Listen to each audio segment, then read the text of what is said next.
Civic League has consistently been the one group in the United States, and to a certain extent, the one NGO, in the world that's continually focused on what's really happening in Macedonia. And this is what concerns me. You know that when Lavrov and President Trump were in a meeting, when he had behind closed doors just a couple of Russians in that meeting, and you know how everyone reacted. Yes. And one of the things that happened then was Senator John McCain, who we are close to, was extremely angry about that, as many people in the House and Senate were. And he wrote this fabulous article, and I just want to quote a little bit about it. It was in the New York Times, and it was called "We Must Support Human Rights." And he said, to view foreign policy as simply transactional is more dangerous than its proponents realize.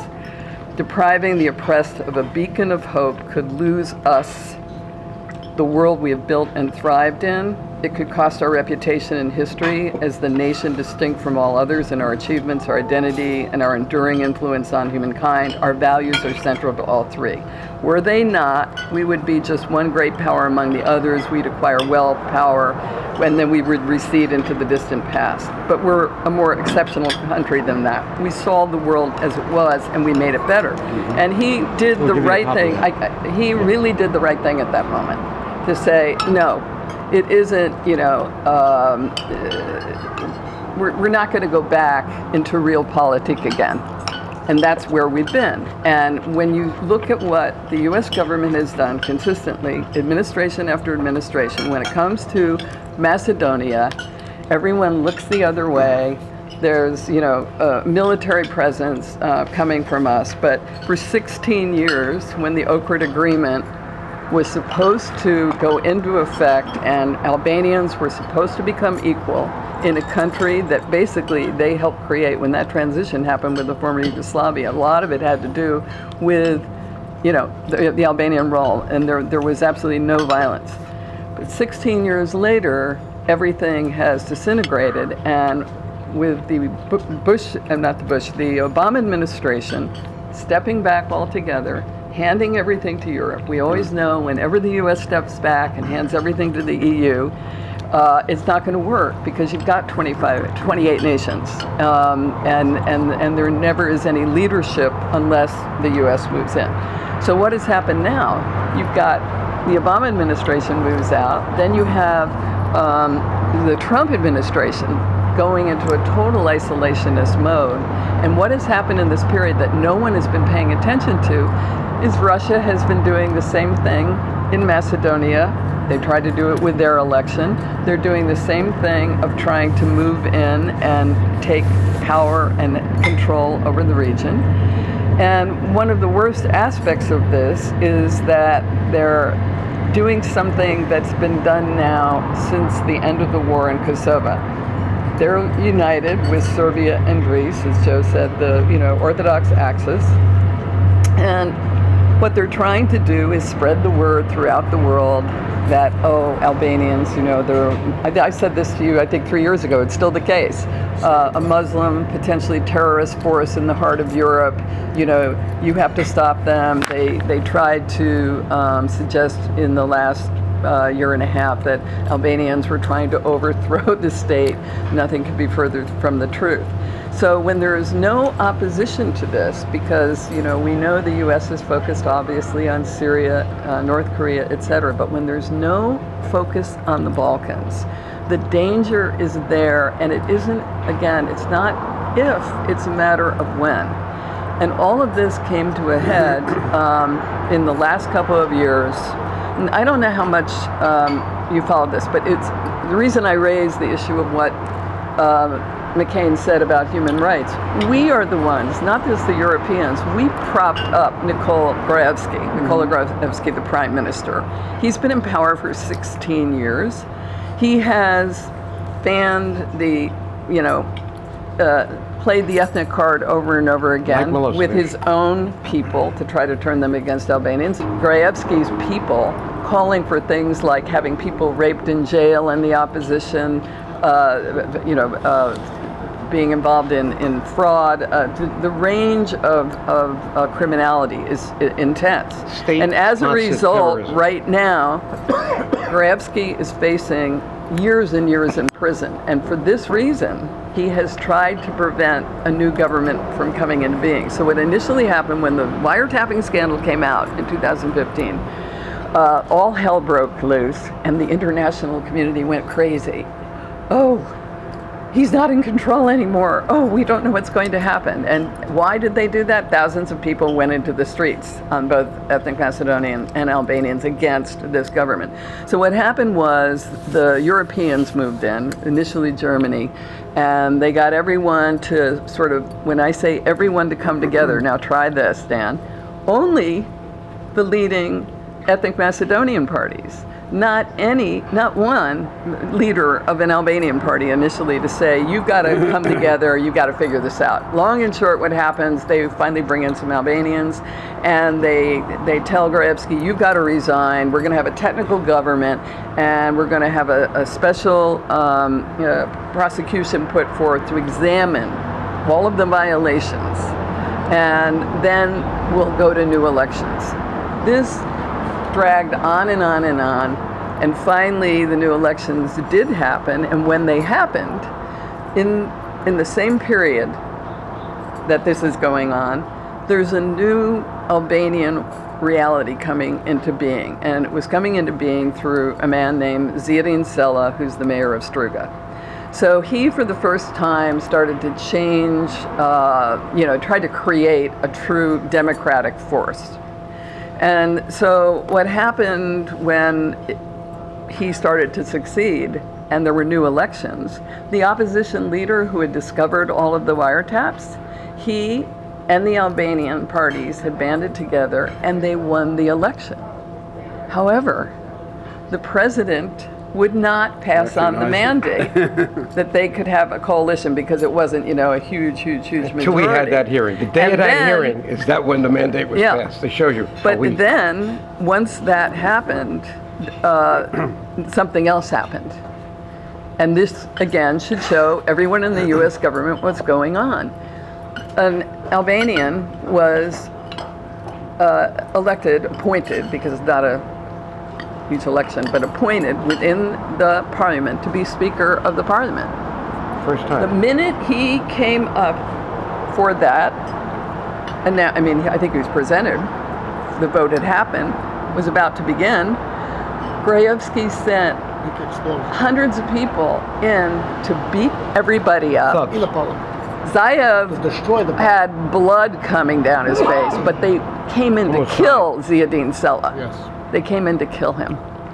And it was one guard who saved him. An Albanian. Wrapped him up, got him into another room, made them think he was dead, got through, otherwise we wouldn't be here today. And it was at the hearing that Dana showed, that Dana had. We took those pictures, blew them up. Yeah, please let me continue. Put them right there at the hearing. So, yeah, Joe had them there so that a lot of other members of that committee wouldn't know anything about this, of course, would realize what had gone on. I go back again to the fact that we've had all these years in which our State Department has said, oh, we have the Ohrid Agreement. And if you go talk to them at any point from 2001 on, they say, oh, they're making progress. Everyone's making progress.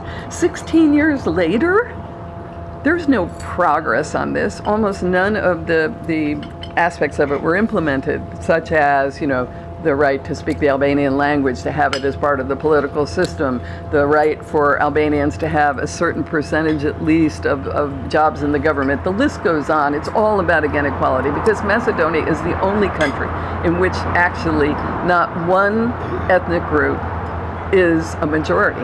It really isn't. Mm-hmm. But it's been dominated by an ethnic Macedonian political reality with, unfortunately, parts of the ethnic Albanian political force that has been equally corrupt. So now the time has come. What is going to happen next? And my concern is that if the U.S. continues to stand back, what we're going to see is Russia continuing to move in, Russia and Turkey, by the way, for that matter, which is now becoming a horrifying reality under Erdogan. And what we'll see is a continuing dysfunctional government, but potentially a complete breakdown, the very thing they never wanted to have happen. A complete breakdown, because if there isn't equality, there's no way to go forward. And then what I'm most concerned about, and this will be my last point because I know other people want to talk as well, that besides the issue of Russia, the need for Americans to come forward, the need for Americans to take a major role, not just the European Union. The worst part of the story is that Albanians, and we've talked to you about this, I know, are four religions living side by side in harmony for centuries. Under the circumstances in which they've had, Albanian side have had to survive at the skin of their teeth in many parts of the Albanian lands, for the first time in history, fundamentalist Islam actually did start making some inroads, and it specifically started making inroads in Macedonia, which then Saudi Arabia enables, well, it's not probably just Saudi either, it's Turkey too. It enables, the Russians and others to try to say, oh, you can't deal with these people. This is what you have to do with them because they're going to become, ISIS inside. It's exactly the opposite. Tell them how they did that. Albanians are people of faith second. They're Albanians first. As you were saying before, we all agree, the most pro-Western, pro-U.S. force. And I had said to both McCain and Rohrabacher, look, don't miss the opportunity here. Look what's happened. Both administrations, even going back to the Bush administration, makes it impossible for Albanians to move, to go west, to be in Western Europe. If you're in Kosovo, it's like a prison. You can't get out unless you, have a long history of being in the West. And you're forced then, when you want to get on a plane, but you can go right into Turkey. So what's happened is Turkey is taking advantage of that precisely and doing it right in Macedonia, getting some of the fundamentalist political force to move money in, to move ideas in. This is a tragedy because the very people we need that can stop ISIS from moving in to the West, they're right there, are Albanians, and we should not be turning the other way while this is going on. And I think that's the most important thing. I know, Chairman Royce is really concerned about this issue, and I've talked to him about this before, and he agrees actually. But I don't know, what is going to be possible unless the Congress stands up, because we also know, and I guess this is my final point, Trump administration wants to cut State Department 39%. I know there are problems with state. Joe and I have both gone up against state more and more, many times. But we can't afford to have no one at home in our embassies, no one that can really, make a difference. And we can't afford it when members of Congress don't have the right information. So if you hear this, it's not true. In this atmosphere that I've just described, Congressman Chris Smith and some of his friends went over to try to say that our Ambassador Bailey was responsible for bringing down the Gruevski government, for raising the opposition and using Soros money to do this. Nothing could be further from the truth. What gave Chris that? I know, and it hurts me a lot to know, but he's being, it's sad, and I want to sit down at some point and get his information, but he's been working with the ethnic Macedonians in the United States who are anti-Albanian, and it's the Christian Muslim card again. Anyone who believes, and we have a lot of people in the U.S. Congress who've been told, oh, Albanians again, they're this Islamic force. And it's absurd because they've always been secular Muslim, Christians, Roman Catholics, Eastern Orthodox Christians, and Jews living in harmony for centuries. The only other, it's an ideal that people aspire to. The only other place that's done that is Bosnia. And both, of course. I'm surprised because I think Chris's concentration has always been Africa. Well, but, he's got... We know because we worked on the Balkans for a long time together for 20 years, and he used to be, is he still head of Helsinki? That was his connection, and it was in that context. But he is very, I understand, I appreciate the fact that he's very dedicated to Roman Catholicism. But it's not okay for him to simply take in this information that is wrong.